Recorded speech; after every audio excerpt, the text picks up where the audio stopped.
The legend of kitchen soldiers series అయితే చూసొస్తున్నాను. ఇది ఒక కొరియన్ సిరీస్. ఇది ప్రైమ్ లో తెలుగులో కూడా ఉంది. స్టోరీ విషయానికి వస్తే దీంట్లో మన హీరో ఆర్మీ బేస్ లో అయితే జాయిన్ అవుతాడు.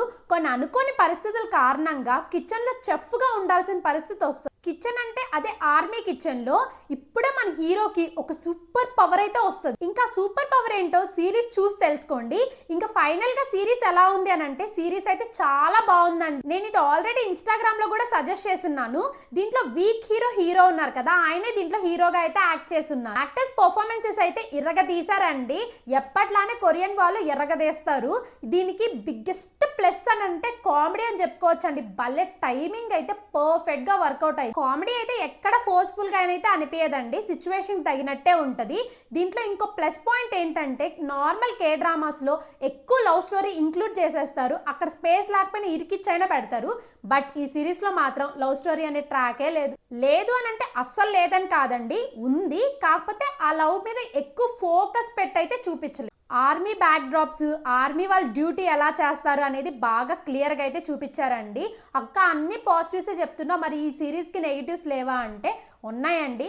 ఫస్ట్ నెగిటివ్ ఏది అని అంటే బిగ్గెస్ట్ నెగిటివ్ అయితే లెంత్ అండి. అరౌండ్ 12 ఎపిసోడ్స్ ఉంటాయి. ఈచ్ ఎపిసోడ్ మనకి 1 అవర్ ఉంటుంది. అంటే 12 అవర్స్ మనం చూడాలి. దానివల్ల మనకి ఎక్కడ బోర్ కొట్టకపోయినా స్టోరీ అయితే ముందు కదలదండి. మనం చూస్తున్నంతసేపు స్టోరీ అక్కడే ఉన్నట్టు అనిపిస్తుంది, కానీ ఎపిసోడ్స్ మాత్రం అయిపోతూ ఉంటాయి. అందుకే మనకి నెక్స్ట్ ఏంటి అనే ఇంట్రెస్ట్ అయితే రాదు.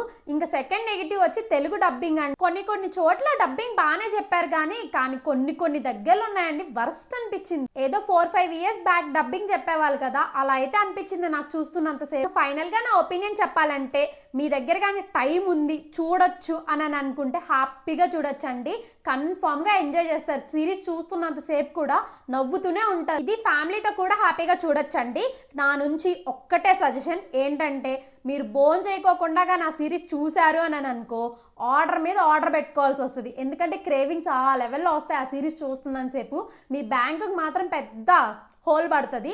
అందుకని ఫుల్గా తినేసి ఆ తర్వాత చూడండి సిరీస్. ఈ సిరీస్ నా సైడ్ నుంచి 80% రికమెండ్. మీరు కానీ సిరీస్ చూసుంటే మీ జెన్యూన్ ఒపీనియన్ ఏంటో కింద కామెంట్ సెక్షన్ లో షేర్ చేసుకోవడం మాత్రం అస్సలు మర్చిపోకండి. అలానే నా రివ్యూ కానీ మీకు నచ్చి వర్త్ అని అనుకుంటే కింద హైప్ బటన్ ఉంటుంది, అలా కొంచెం క్లిక్ చేయండి. నాకు కూడా కొంచెం సపోర్ట్ గా ఉంటుంది. ఇలానే మరెన్నో రివ్యూస్ కోసం మన ఛానల్ని ఇప్పుడే సబ్స్క్రైబ్ చేసుకోండి.